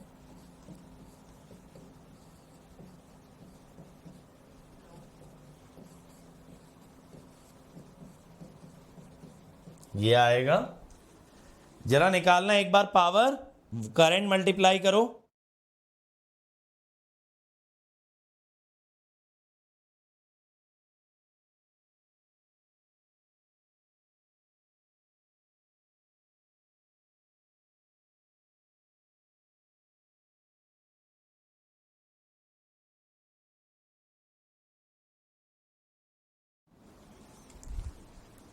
अब यहां पे बेटा IL कितना आया था आपका? Vs by R 1 minus e to the power minus T by tau. तो यहां पे क्या हो जाता है देखिए, Vs स्क्वायर बाय आर। अब फिर से देखो वही है, दो एक्सपोनेंशियल का डिफरेंस आ रहा है ना, दो एक्सपोनेंशियल का डिफरेंस आ रहा है, तो आप ये कह सकते हो कि जीरो टाइम पे दोनों की वैल्यू 1 आएगी तो पावर जीरो, इन्फिनिटी टाइम पे दोनों की वैल्यू जीरो आएगी, अगेन पावर इज जीरो। तो पावर दोनों सिचुएशन में 0 आने वाली है। तो पावर क्या होगी इंडक्टर की? पावर ऑफ एन इंडक्टर या power of inductor increases from 0 and gradually decays to 0, gradually decays to 0। पहले इंक्रीज करेगी फिर घट के 0 हो जाएगी। अब अगर आप एनर्जी स्टोर्ड की बात करोगे तो आपको यह पता है इंडक्टर और कैपेसिटर में जो एनर्जी मैं निकलवाता हूं that is your instantaneous energy, correct? Instantaneous energy होती है ना, तो half L I of T का स्क्वायर, तो half L V S square by R square.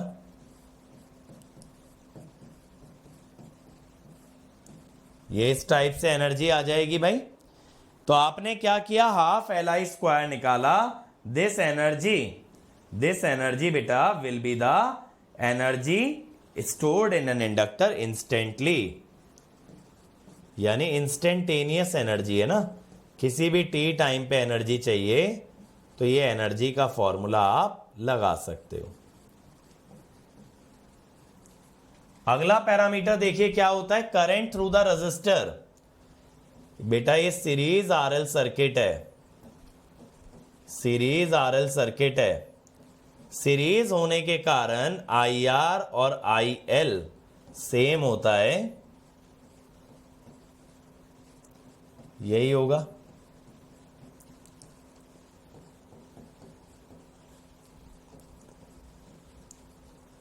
That is current exponentially increases from 0 to Vs by R। ठीक है, 0 से Vs by R। हाँ, इनिशियली भी 0 है पावर, फाइनली भी 0 है, तो स्टार्ट हुई, पहले बढ़ी, फिर घटते घटते 0 चली गई। ठीक है भाई विजय। वोल्टेज अक्रॉस रजिस्टर, रजिस्टर का वोल्टेज कैसे निकालोगे, I into are.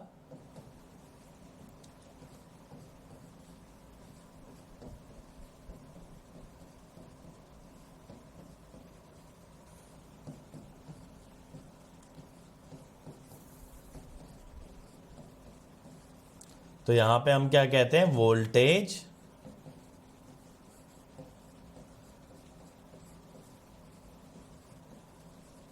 Exponentially increases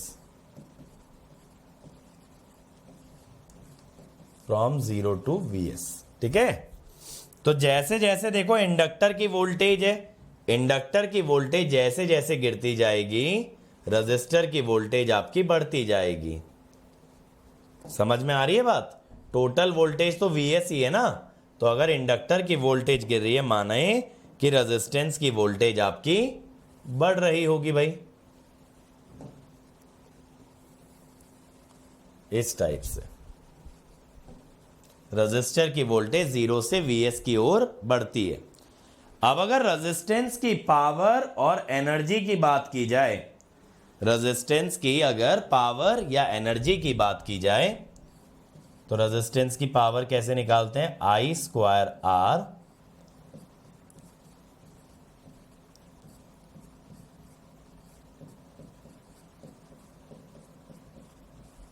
ये आ जाएगा।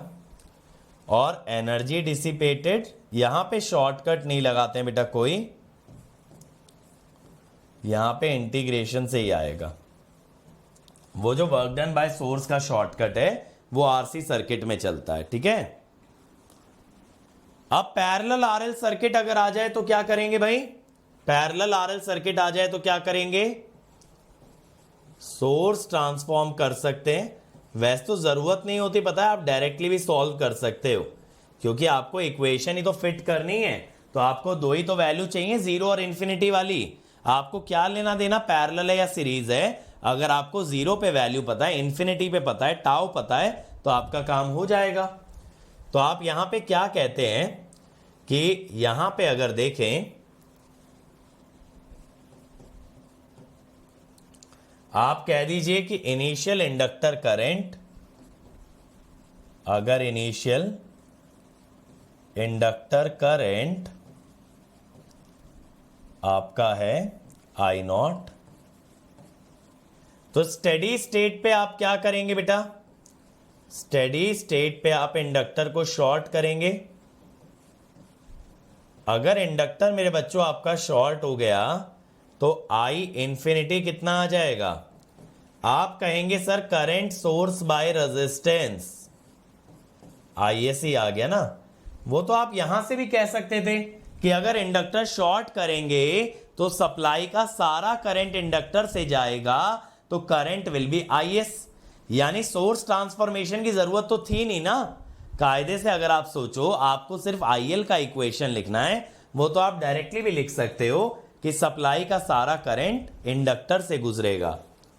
अब आप क्या लिखेंगे? I of T will be, supply का करंट आईएस, ये हो गया infinity, initial is I not minus I S E to the power minus T by tau.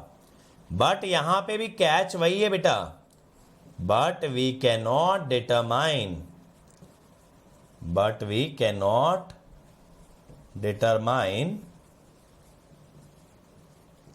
Source parameters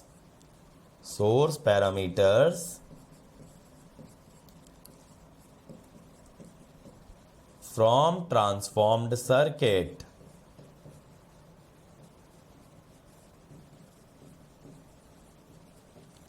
ठीक है, we cannot determine source parameter from transformed circuit. Clear हो गई बात? तो ये ध्यान रहे बेटा, सोर्स ट्रांसफॉर्मेशन की ऐसा जरूरत नहीं होती, उसके बिना भी आप सॉल्व कर सकते हो। अब एक लास्ट कॉन्सेप्ट भाई, linear charging of inductor and capacitor. देखो अभी तक जितनी भी इक्वेशन आपने पढ़ी सारी की सारी एक्सपोनेंशियल थी, बट अगर मान लीजिए मैं सर्किट ऐसा बना दूं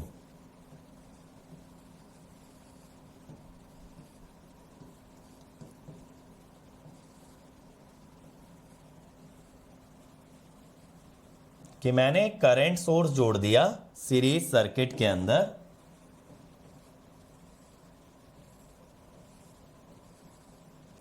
एक आरसी सर्किट में,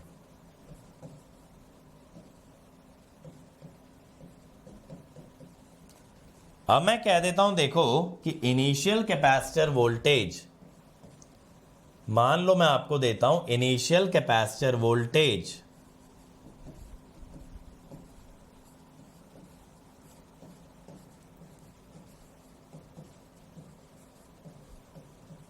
Vc इज वी नॉट। अब ये करंट ऐसे जाएगा भाई, जब कैपेसिटर में कोई करंट जा रहा है तो हम लिख सकते हैं C D V C by D T is I S.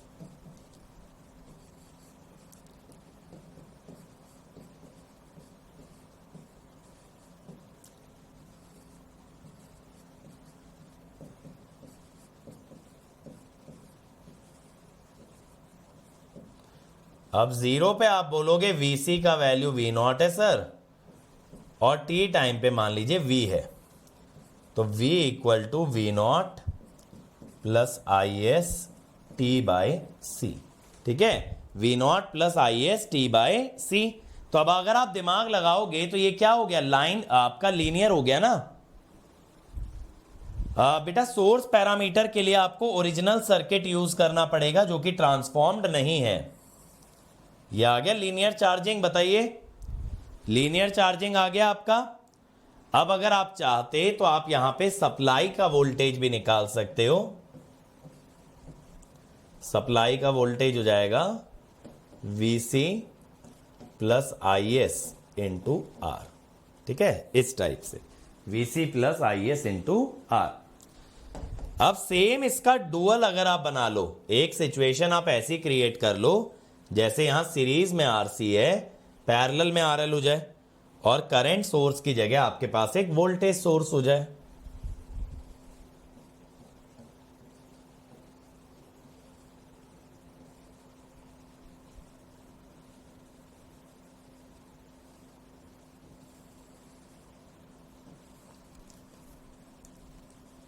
देखो जैसे ये हो गया।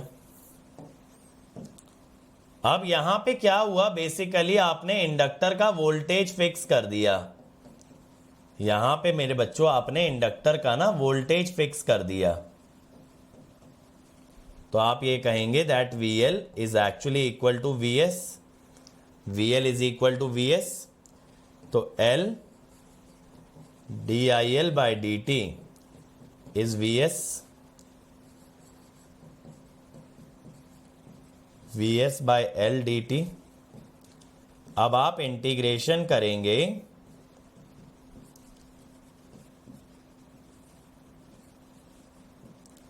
कि 0 टाइम पे करंट है I0, ठीक है।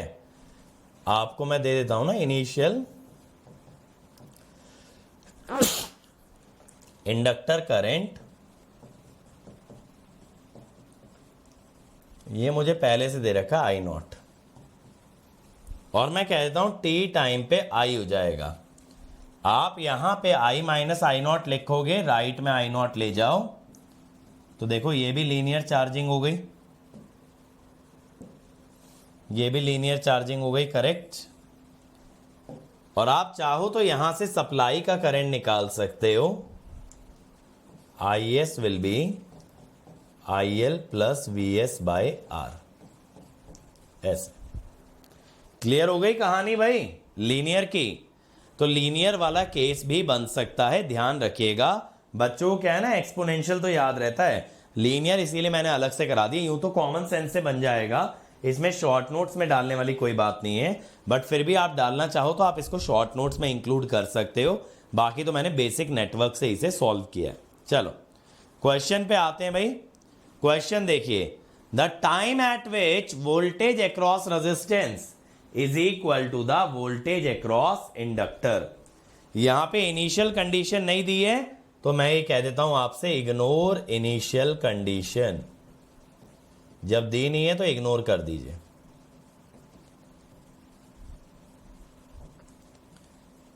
ठीक है, या तो सर्किट पता होता t इक्वल टू 0 से पहले का, वरना इनिशियल कंडीशन छोड़ दो। या तो ऐसे सोच लो ना कि t इक्वल टू 0 माइनस पे स्विच आपका ओपन था, ओपन सर्किट में कोई करंट नहीं फ्लो कर सकता, तो I0 प्लस और I0 माइनस ये दोनों ही 0 हैं। अब करो करो इसको, बनाओ जल्दी से फटाफट।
आया भाई आंसर? और इतना क्वेश्चन ये पूछा है कितने टाइम पे दोनों वोल्टेज बराबर है। बेटा इक्वेशन नहीं पूछी है, टाइम का वैल्यू पूछा है, एनईटी क्वेश्चन है। देखें,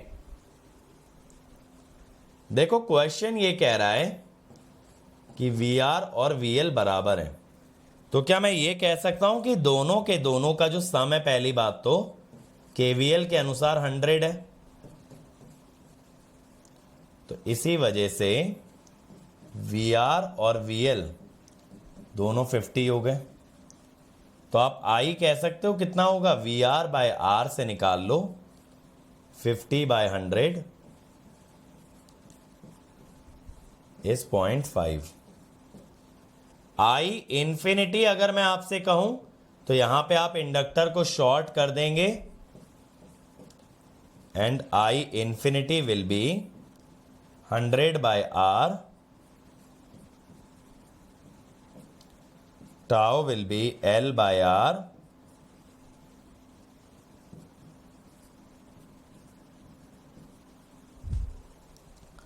तो अब आप जब IL का इक्वेशन लिखोगे इन्फिनिटी,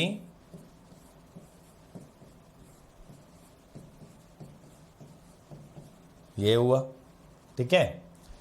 अब IL आपको कितना रखना है बेटा? 0.5 रखना है ना।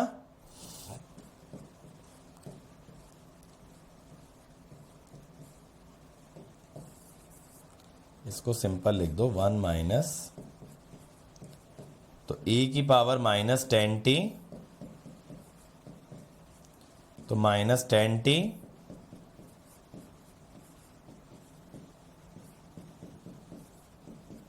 समझ में आया? 0.693 सेकेंड, तो 69.3 मिली सेकेंड, ठीक है। हाँ जी, 69.3 मिली सेकेंड या 0.0693 सेकेंड आप कह सकते हो। अगला ट्राई कीजिए भाई। इन the figure below the battery voltage is applied for a steady state period, find the expression of current after closing the switch. Steady state period माने बैटरी इतने लंबे समय से लगी हुई है कि सर्किट स्टेडी स्टेट में आ गया, अब आपने स्विच क्लोज किया है, बताइए क्या होगा इंडक्टर का करंट?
ए आ रहा है?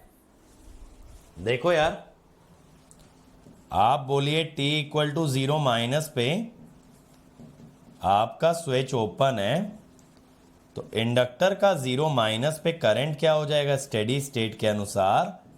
E bye R1 plus R2, ये RL नहीं होगा, ये R1 होगा, ठीक है। तो E बाय 3 10/3 हो गया। T टेंडिंग टू इन्फिनिटी पे बेटा स्विच तो आपका क्लोज्ड है, अगेन स्टेडी स्टेट में होगा सर्किट, तो IL इन्फिनिटी हो जाएगा E बाय R1, R1 है 1, तो दैट इज 10। और यहीं से टाउ निकलेगा बेटा स्विच क्लोज होने के बाद, हमेशा टाउ निकलता है स्विच के ऑपरेशन के बाद 1 सेकेंड, ठीक है। तो अब आप क्या बोलेंगे? 10 प्लस इनिशियल माइनस फाइनल,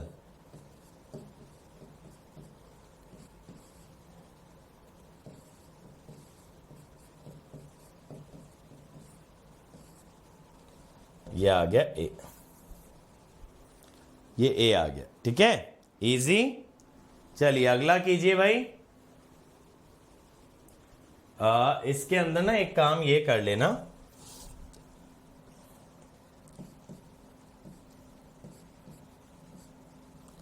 ये कर लो।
देखें भाई इसका सॉल्यूशन। ये वाला तो यार जल्दी बना देना चाहिए था तुम्हें। t इक्वल टू 0 माइनस पे स्विच ए पे है, सर्किट आपका स्टेडी स्टेट में होगा, माने कि आपका इंडक्टर होगा शॉर्ट सर्किट। तो यहां पे आपका IL 0 माइनस क्या होगा 5/50। इंडक्टर शॉर्ट होने से ना 75 वाला शॉर्ट हो जाएगा, दैट इज 0.1 एम्पियर। सेम चीज आप करेंगे इन्फिनिटी पे। आप कहेंगे स्विच बी पे है भाई, स्विच बी पे है, सर्किट फिर से स्टेडी स्टेट में है मेरा। अगर सर्किट स्टेडी स्टेट में है तो inductor will be short circuit.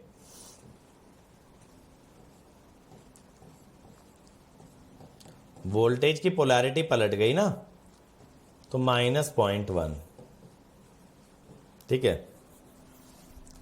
अब यहां पे बेटा जब स्विच आपका बी पे चला जाता है तब आप R इक्विवेलेंट निकालोगे अक्रॉस इंडक्टर। तो इसमें क्या कहेंगे, शॉर्ट 5 वोल्ट का सोर्स, आप सोर्स को शॉर्ट कर दीजिए। तो R इक्विवेलेंट विल बी इधर से 50 और 75,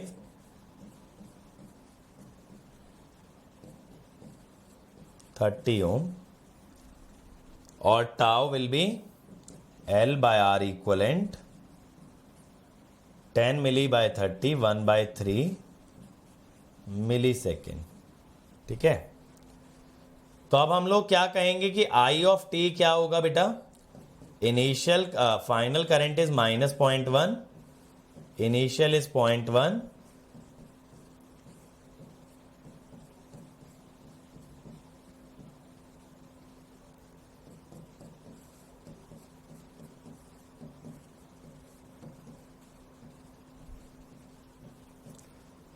अब आप बोलोगे at t equal to 1 second e की पावर -3000 तो जीरो ही हो जाएगी, तो -0.1। e की पावर -3000 तो जीरो ही हो जाएगी, तो -0.1। ठीक है, बहुत बढ़िया, काफी बच्चों ने सही आंसर दिया है। अगला ट्राई करो भाई।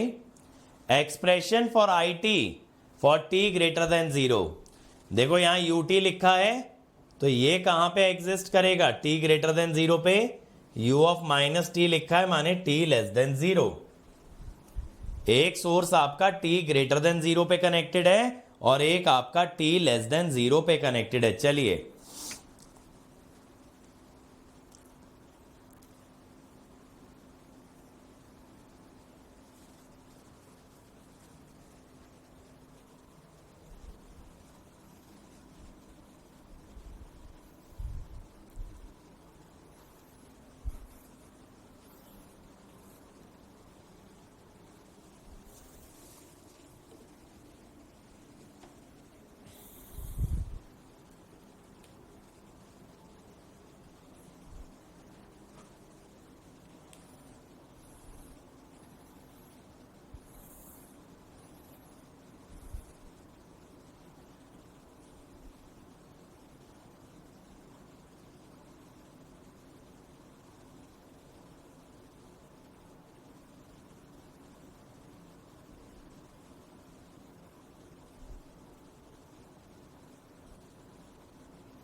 आया भाई आंसर, सी आ रहा है क्या, देखें जरा। t इक्वल टू 0 माइनस पे करंट सोर्स आपका ओपन होगा, सर्किट आपका स्टेडी स्टेट में होगा, और सर्किट मेरे बच्चों अगर स्टेडी स्टेट में है तो इंडक्टर आपका शॉर्ट सर्किट हो जाएगा। तो यहां पे करंट आपका कैसे जाएगा, देखो ऐसे जाएगा, प्लस से निकलेगा ना, तो I0 minus is -50 by resistance is 10 + 10 -2.5। ओ हो आई इन्फिनिटी।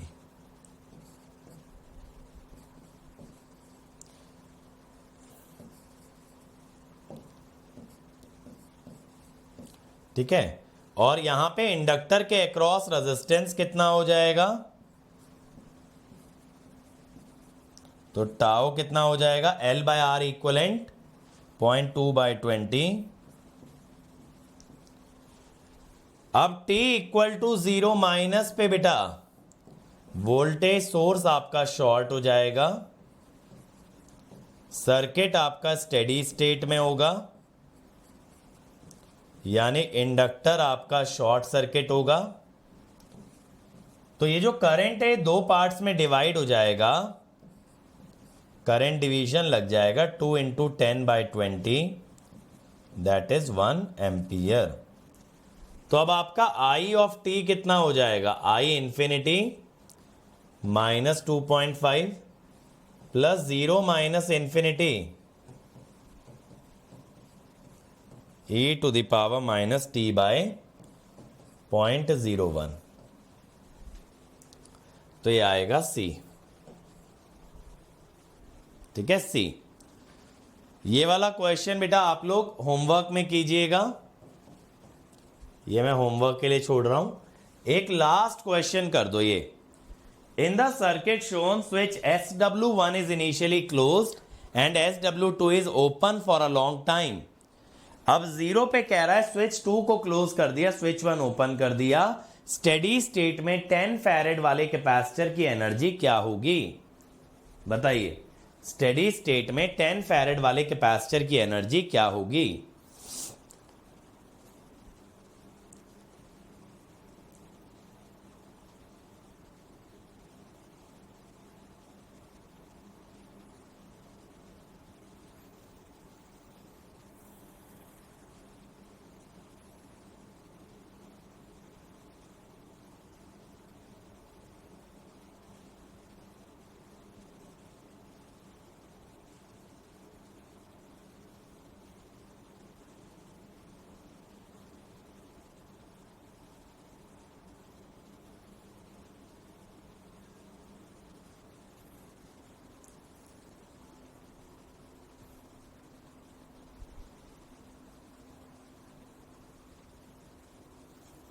आया भाई इसका आंसर? इजी क्वेश्चन है काफी। ऐसा क्वेश्चन मैं आपको पहले भी करा चुका हूं, बस उसको थोड़ा सा ट्विस्ट करके दे दिया गया है।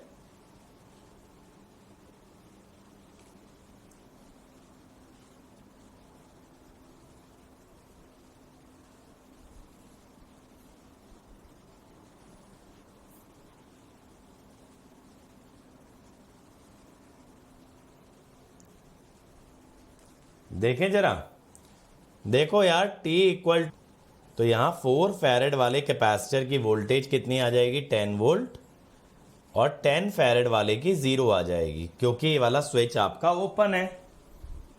ठीक है, स्विच 2 जो है आपका ओपन है, तो वहां पे कोई वोल्टेज आएगी ही नहीं। अब बेटा T ग्रेटर देन 0 पे क्या होगा, स्विच 1 आपका ओपन हो गया एंड स्विच 2 आपका क्लोज हो गया। अब ये क्या हो गया बेटा, ये हो गया दो कैपेसिटर, एक चार्ज्ड और एक अनचार्ज्ड, आपस में कनेक्ट हो गए।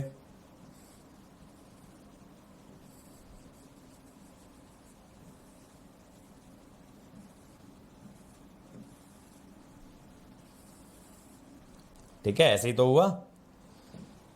अब मैं कहता हूं यार, अगर आप यहां देखो दोनों की प्लेट आपस में जुड़ी हैं, तो इनका नेट चार्ज कंजर्व्ड होना चाहिए ना।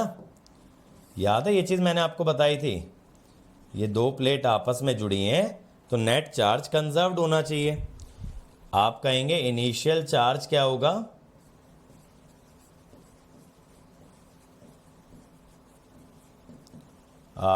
Four farad into 10 plus 10 farad into 0, 40 coulomb. और फाइनल चार्ज क्या होगा भाई, फाइनली दोनों पे वोल्टेज सेम रखेंगे। सर आप दोनों पे वोल्टेज सेम कैसे रख रहे हो, बीच में तो रेजिस्टेंस भी है, मैं इस आधार पे रख रहा हूं बेटा दोनों पे वोल्टेज सेम, तो मैं क्या बोल रहा हूं, at steady state V4 equal to V10 equal to V such that current is zero. Current zero हो जाएगा ना अगर दोनों तरफ वोल्टेज बराबर हो गई। अब जब बेटा आप दोनों को इक्वेट करते हो तो V हो जाता है 20/7, तो एनर्जी जो आएगी 10 वाले की हाफ इंटू 10 इंटू 20/7 का स्क्वायर 400,000/98, तो 40 से थोड़ा बड़ा यानी B। समझे? ये अच्छा क्वेश्चन है चार्ज कंजर्वेशन का। देखो बोला तो है T इक्वल टू 0 स्विच 1 को ओपन कर दिया है और स्विच 2 को क्लोज कर दिया है, स्विच 2 को क्लोज किया है। ये ना ऐसे लैंग्वेज गलत आ गई है, ठीक है,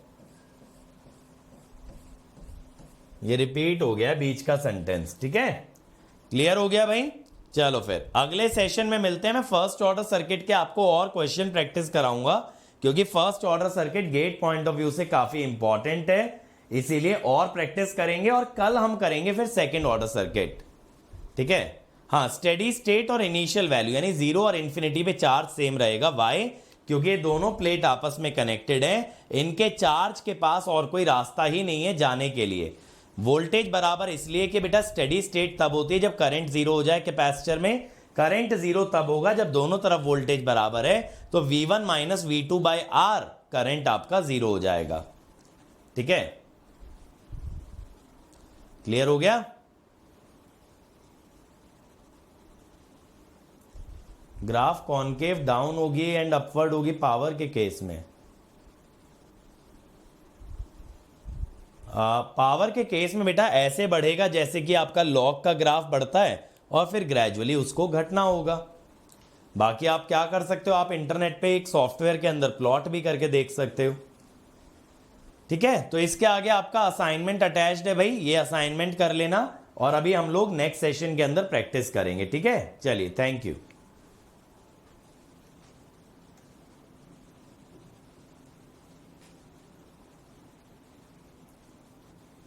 विश्वास भाई, बीच में रजिस्टर आ रहा है तभी तो कह रहा हूं दोनों तरफ वोल्टेज बराबर होगी तो रेजिस्टेंस से जाने वाला करंट जीरो, तभी तो स्टेडी स्टेट बनेगी।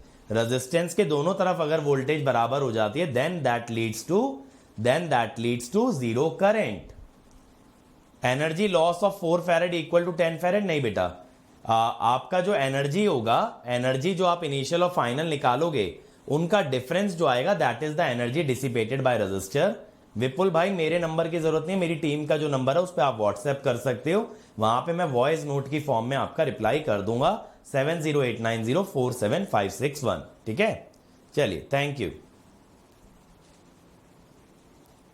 और भाई डाउट सॉल्विंग के लिए मैं संडे को सेशन भी लेता हूं और डाउट सॉल्विंग के लिए टेलीग्राम ग्रुप भी दे रखा है, तो मेरे नंबर पे ऐसा कौन सा अलग से डाउट पूछोगे भाई, डाउट तो मैं सभी बच्चों के आंसर कर ही रहा हूं, ठीक है। तो ऐप पे जाओगे तो टेलीग्राम का लिंक मिल जाएगा, वहां से टेलीग्राम ग्रुप ज्वाइन कर जाओ और हर संडे डाउट सेशन होगा।